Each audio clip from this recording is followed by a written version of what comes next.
Sushant case की जांच CBI करेगी। सुशांत केस में सुप्रीम कोर्ट का बड़ा फैसला। सुप्रीम कोर्ट से सुशांत की गर्लफ्रेंड रिया को बड़ा झटका। रिया चक्रवर्ती ने पटना से मुंबई केस ट्रांसफर करने की अपील की थी। सुप्रीम कोर्ट ने अपने फैसले में कहा, बिहार पुलिस की एफआईआर सही। सुप्रीम कोर्ट का महाराष्ट्र पुलिस को आदेश, जांच से जुड़ी सभी फाइलें सीबीआई को सौंपा जाए। सुप्रीम कोर्ट की हरी झंडी मिलने के बाद मुंबई जाने की तैयारी में सीबीआई। सुप्रीम कोर्ट के फैसले से महाराष्ट्र सरकार और मुंबई पुलिस को बड़ा झटका लगा है। सुशांत के चचेरे भाई नीरज सिंह बबलू ने कहा, हमारा परिवार और देश के करोड़ों लोगों के लिए यह फैसला आया है। हम सभी का आभार व्यक्त करते हैं। नीरज सिंह बबलू ने कहा, सुप्रीम कोर्ट के फैसले से अब हमें तसल्ली है कि सुशांत सिंह राजपूत को न्याय मिलेगी। सुशांत सिंह राजपूत के पिता के वकील विकास सिंह ने कहा, सुशांत के परिवार के लिए यह बड़ी जीत है। कोर्ट ने भी माना कि मुंबई पुलिस ने इस मामले में कोई जांच नहीं की थी। वकील विकास सिंह ने कहा, सुप्रीम कोर्ट का यह ऐतिहासिक फैसला है। अब सीबीआई अपनी जांच शुरू करेगी और सुशांत के परिवार को उनकी मौत का सच पता चल सकेगा। रिया के मंगलवार को दिए गए बयान पर वकील विकास सिंह बोले, रिया ने कल जो बयान जारी किया था वो केवल सिंपैथी पाने के लिए किया था।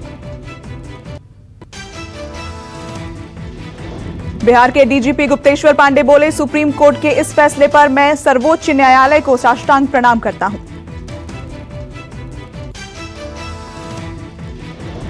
गुप्तेश्वर पांडे ने कहा, बिहार पुलिस की जांच एकदम सही थी। अब केस की निष्पक्ष जांच होगी और सुशांत को न्याय मिलेगा।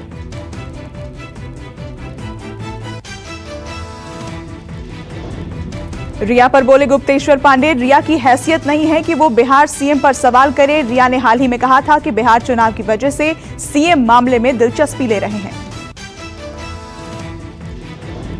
सुशांत के परिवार की पहली प्रतिक्रिया, बहन श्वेता ने कहा, हमारी प्रार्थना स्वीकार हुई। सच की तरफ पहला कदम।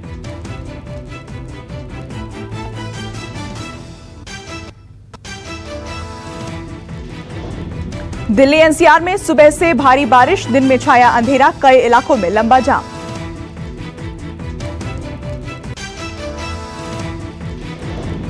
भारी बारिश के बाद दिल्ली की सड़कों पर जलजमाव हो गया है। दिल्ली पुलिस हेडक्वार्टर के पास स्थित आईटीओ चौराहे पर गाड़ियों की लंबी कतार लग गई। भारी बारिश के बाद मौसम सुहावना हुआ, पर भारी जाम से लोगों को बड़ी परेशानी का सामना करना पड़ रहा है।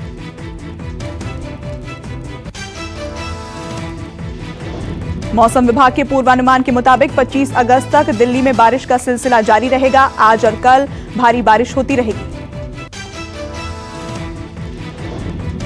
दिल्ली के सटे हरियाणा, पश्चिमी यूपी और राजस्थान समेत कई राज्यों में भारी बारिश की चेतावनी। पहाड़ों पर बारिश ने कोहराम मचाया हुआ है।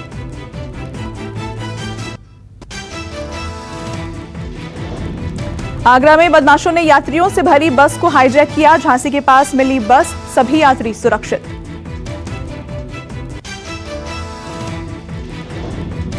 जानकारी के मुताबिक बदमाश फाइनेंस कंपनी के एजेंट बनकर आए थे। बदमाशों ने जाइलो गाड़ी से ओवरटेक करके बस रोक ली, फिर बस में सवार हो गए थे। थोड़ी देर बाद ड्राइवर को हाईवे पर उतारकर बस को सवारियों समेत ले गए। बस में 34 सवारियां हैं। आगरा के एसएसपी के मुताबिक पुलिस यात्रियों तक पहुंच गई है। एसएसपी का दावा, बस का मालिक किश्त नहीं दे रहा और इसीलिए ही फाइनेंस कंपनी ने बस अपने कब्जे में ली थी।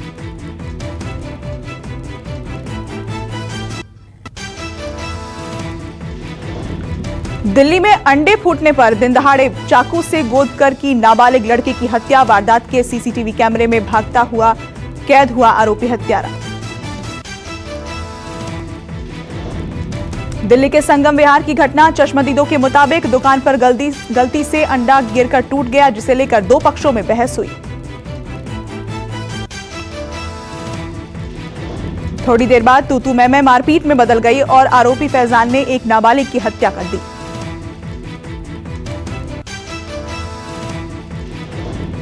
ग्रेटर नोएडा में एनपीसीएल के सब स्टेशन में लगी भीषण आग। आग की लपटें दूर दूर तक देखी गई। आग बुझाने के लिए आधा दर्जन से ज्यादा फायर ब्रिगेड की गाड़ियां मौके पर पहुंची। सेक्टर 148 में है सब स्टेशन।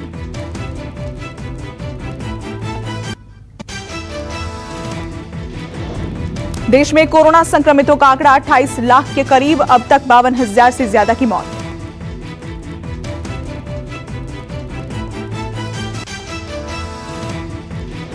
चौबीस घंटे में 64,531 नए मरीज आए सामने। 1,092 लोगों की हुई मौत।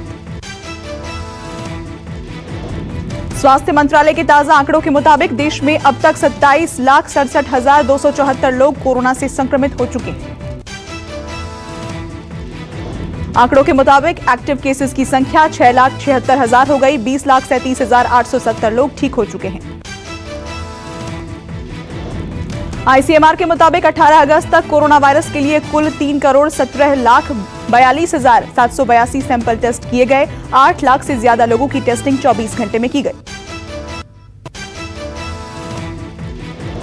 देश में स्वस्थ होने वाले मरीजों की संख्या बढ़ी। कोरोना वायरस संक्रमण के सक्रिय मामलों की संख्या की तुलना में स्वस्थ हुए लोगों की संख्या 2.93 गुना अधिक है। कोरोना मामले में मृत्यु दर भी 2% से नीचे आ गई है। स्वास्थ्य मंत्रालय के मुताबिक प्रतिदिन मामले की मृत्यु दर घटकर 1.92% पहुंच गई है। महाराष्ट्र में बढ़ती मृत्यु दर चुनौती बनी। आंकड़ों के मुताबिक महाराष्ट्र में हर दिन औसतन 400 मौत हो रही है। सबसे ज्यादा मृत्यु दर वाले गुजरात को पीछे छोड़ सकता है महाराष्ट्र। हाल ही के दिनों में हुई मौत के बाद मृत्यु दर 3.39%। भारत में रोज कोरोना से जितनी मौतें हो रही है उसका 1/3 अकेले महाराष्ट्र में मौतें हो रही है और ये आंकड़े सरकार के लिए चिंता की वजह बने।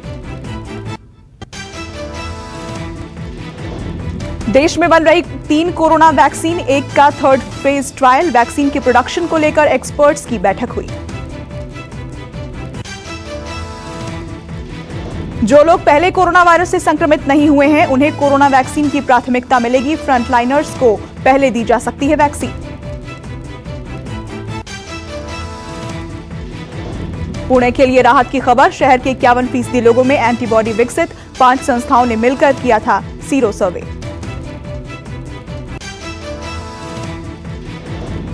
केरल में 103 साल के बुजुर्ग ने दी कोरोना को मात। 20 दिन बाद कोरोना से ठीक होकर लौटे घर।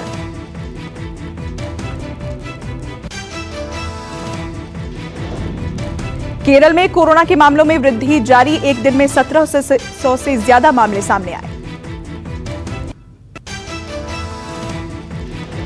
शिवराज के मंत्री मोहन यादव कोरोना पॉजिटिव। 2 दिन पहले मोहन यादव उज्जैन ज्योतिरादित्य सिंधिया के साथ थे।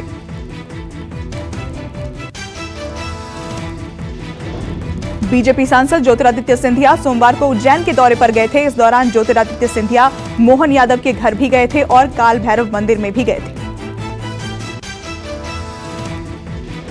अस्पताल में मोहन यादव को भर्ती कराया गया है। शिवराज सरकार के कोरोना संक्रमित मंत्रियों की संख्या 5 हो गई है। हाल ही में सीएम शिवराज सिंह चौहान कोरोना से ठीक हुए हैं। महाराष्ट्र में मंदिर खोलने की मांग तेज। 31 अगस्त को लोगों के साथ पंढरपुर मंदिर में प्रवेश करने को अड़े वंचित बहुजन अघाड़ी के प्रकाश अंबेडकर। कोरोना के मामले बढ़े तो सरकार ने भीड़भाड़ रोकने के लिए मंदिरों में प्रवेश भी रोक दिया था, लेकिन अब महाराष्ट्र में धार्मिक स्थलों को खोलने की मांग तेज होती जा रही है। यूपी में मॉनसून सत्र से पहले चिंता की खबर। विधानसभा के 20 कर्मचारी कोरोना पॉजिटिव हुए। 20 अगस्त से यूपी विधानसभा सत्र शुरू होने वाला है। विधानसभा का मॉनसून सत्र 3 दिनों का होगा।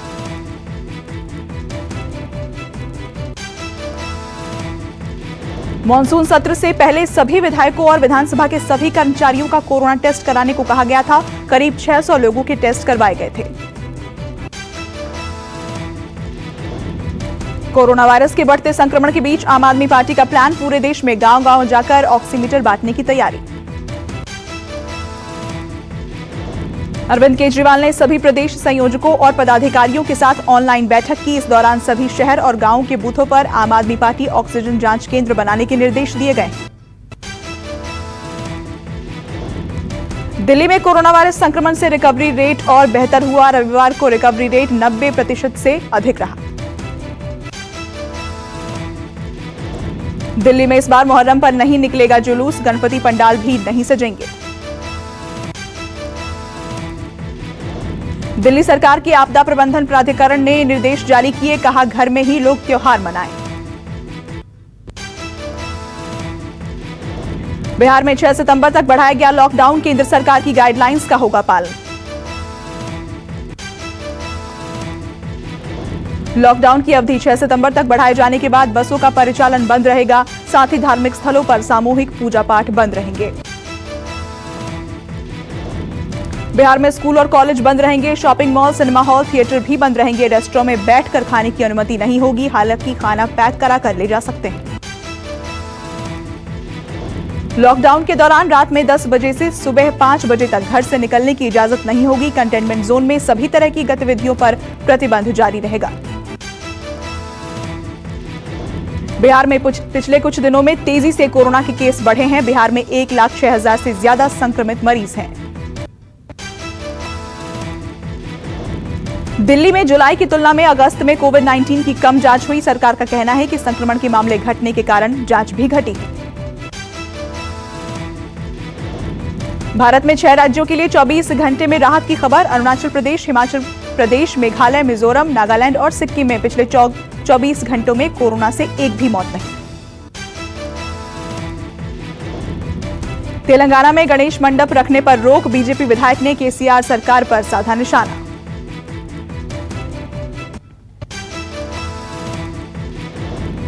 फेसबुक विवाद, कांग्रेस ने मार्क जकरबर्ग को लिखा पत्र, उच्च स्तरीय जांच की मांग की, बीजेपी ने किया पलटवार।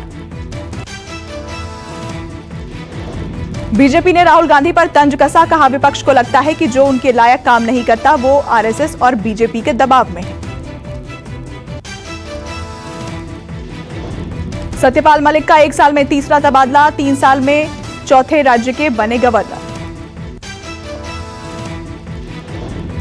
सत्यपाल मलिक 2017 में बिहार के राज्यपाल बने थे। 2018 में जम्मू कश्मीर के गवर्नर थे सत्यपाल मलिक, फिर गोवा और अब मेघालय के राज्यपाल बने। सत्यपाल मलिक को मेघालय भेजे जाने के बाद महाराष्ट्र के राज्यपाल भगत सिंह कोश्यारी को गोवा का आर्थिक प्रभार दिया गया है।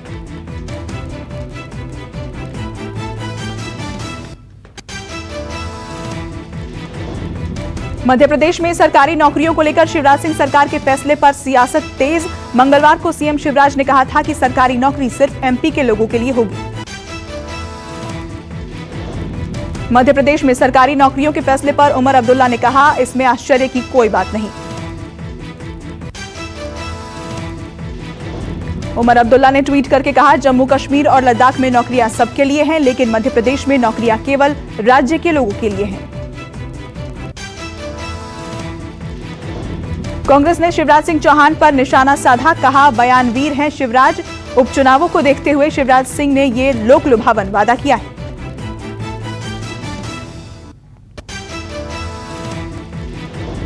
बिहार विधानसभा चुनाव को लेकर खबर, कोरोना महामारी को देखते हुए चुनाव आयोग प्रचार अभियान के लिए दिशा निर्देश जारी करेगा। सूत्रों के मुताबिक चुनाव आयोग अगले कुछ दिनों में जारी करने जा रहा है। ये दिशा निर्देश राजनीतिक दलों से प्राप्त फीडबैक पर आधारित होंगे।